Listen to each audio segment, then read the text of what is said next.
coach able to rescue. Come back to Jordan. He's clapping for it. Chicago trailing by 1. Just under 2 minutes remaining in the fourth.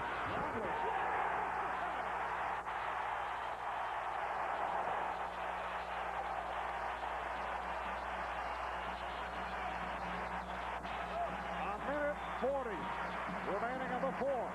The Jazz with a 1-point lead. Hornacek got the step. Stockton for 3. Faced down by Russell. They get the new 24. And Stockton checking with Jerry Sloan. Utah good shape in terms of timeout. 3:20 remaining. Shot clock at 10. Here's Malone stepping back for the fadeaway. Bad shot that is handled by Pippen. There was plenty of time on the 24. And Phil Jackson calling for a pick and roll. Obviously, Michael Jordan to be the ball handler. Down to 15 seconds. Here's Longley with the pick. And Jordan foul. Hit on Arinsha, and you can just look at the body language on Michael Jordan. You get the idea he's having difficulty just standing up. But Ostertag saves the day here as the defense broke down. Karl Malone with plenty of time on the shot clock. He can beat Luke Longley. He's fading away there. He's fading on his baseline shot from down low. He's fading on his free throws. Utah needs a timeout. Jerry Sloan needs to tell Karl Malone to go to the hoop. Foul was called on Stockton. 46 seconds remaining in the fourth. We'll be right back. 23 straight at home. 10-0 at home in the playoffs. You see the timeouts remaining. Michael Jordan, playing despite flu symptoms, has been able to hang in, looking exhausted right from the opening tip. And he's headed to the line for 2 shots, 9 of 10 at the line. All the free throws in the first half. 46 and 5/10 seconds remaining in this fourth quarter. And it's the Jazz 85, the Bulls 84. Jordan, an 83% free throw shooter during the season. And the game is tied at 85. Marv, the Bulls have been here so many times. The huge games, year after year. The confidence, the poise, the determination, the discipline and organization down the stretch, all paying off right now with Jordan masterfully at the line. Jordan able to scoop up the loose ball for the possession with 40 seconds remaining. The game tied at 85.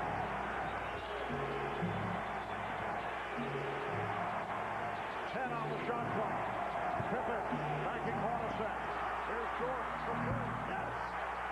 Michael Jordan from straight away. He looks like he's a boxer just hanging on along the ropes, but able to hit for a 3-point Chicago lead. Beautiful feed. Ostertag puts it to 1. You got a foul right now. You got a foul. Karl Malone, what are you doing? We're down to 10 seconds. You got a foul. As they open the floor, Luke Longley able to put it home from Tony Kukoc. 3-point Chicago lead with 6 2/10 seconds to go in the fourth quarter.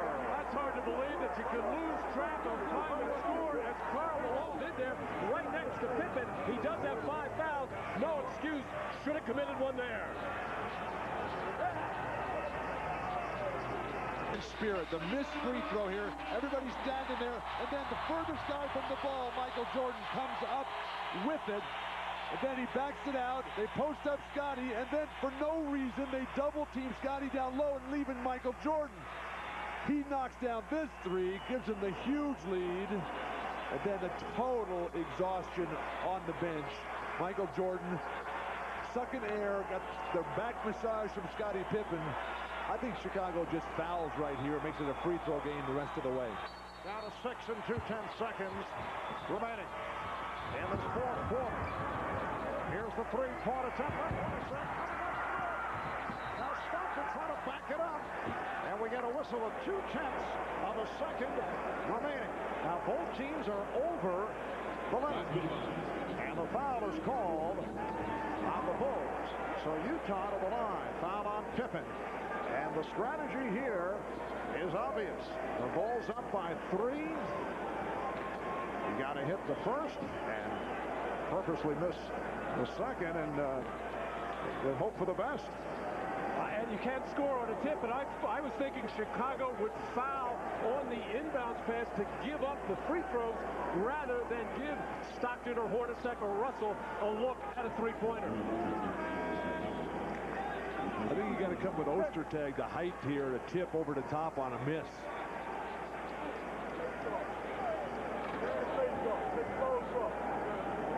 They don't need to have Hornacek in there. Hornacek only 2 of 11 from the field.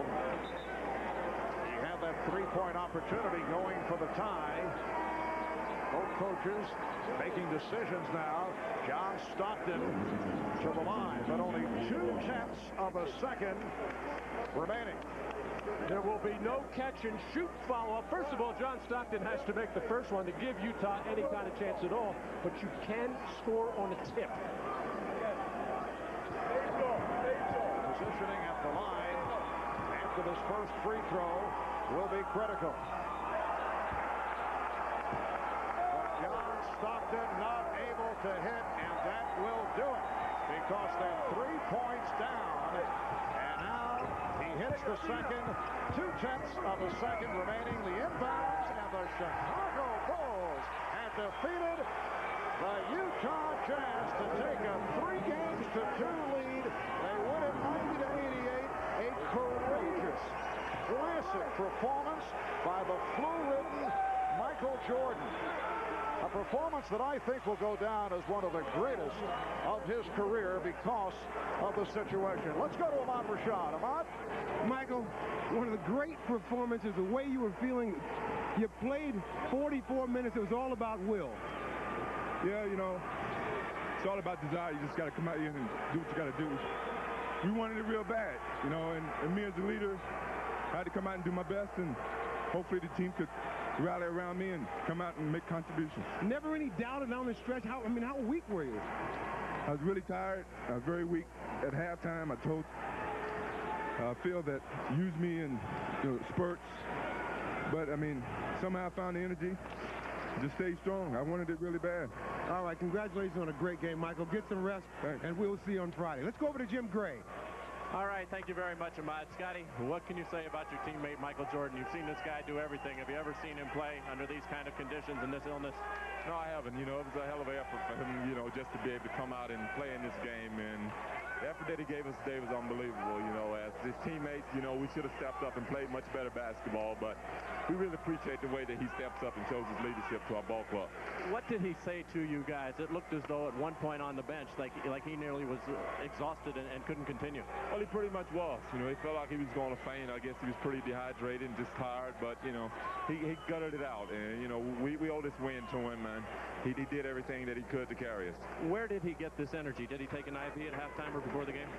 But this was a desperation game for us. And, you know, we had to come out and do what we did today and gut it out and play hard defense and just contain this team a little bit better than we did in the last couple games. And, you know, we couldn't deal with the sickness, the injuries. We had to play through everything. And somehow he was able to find that energy to give us that burst that we needed. 16 points behind in the first half. You come back and you take the lead. What was the thought process on the bench when you were behind by 16 and it looked as though to you guys you may be going home down 3-2? Well, it was pretty much for us to just stay patient, you know, try to get a little bit back at a time and not really try to have any type of sense of urgency of trying to get back in the game. And we showed a lot of patience, and we were able to battle back in the game before the half. As a player in these past 2 games, what does this say about the NBA and what we've just seen? I mean, it's pretty incredible, hasn't it been? Yeah, it's fantastic. I mean, both teams are really gutting it out. The games are coming down to the wire, and, you know, it's a matter of whoever executing down the stretch. And we made some big defensive stops that made the difference. At one time, I didn't think we was going to get any defensive rebounds, but we were able to stop them, and finally we were able to take control of this game. You starting to smell that 5th ring? Well, I don't want to get too overconfident right now, even though we're going home, but we're going to have to play this team just as hard right now. They're desperate, so going to be a tough game. Scotty, congratulations. All right, thanks. All right, let's send it back to Marv Albert. Thank you very much, Jim. No team has ever been down 3-2 of the NBA Finals and won Games 6 and 7 on the road. That is the task facing the Utah Jazz. Only 6 teams have ever come back from a 3-2 deficit. That's the task facing the Utah Jazz. They had won 23 straight at home. The last time they lost at home was to Seattle in overtime back on the 23rd of February. They were 10-0 at home in the playoffs. But tonight, the Bulls, led by Michael Jordan in a miraculous performance, defeat the Jazz 90-88. Tomorrow, 3 o'clock Eastern, 12 noon Pacific, NBC Sports presents the 97th U.S. Open. Then join NBC on Friday in prime time at 9 o'clock Eastern for the Bulls and Jazz in Game 6. Stay tuned on most of these stations for The Tonight Show following your local news. And for those of you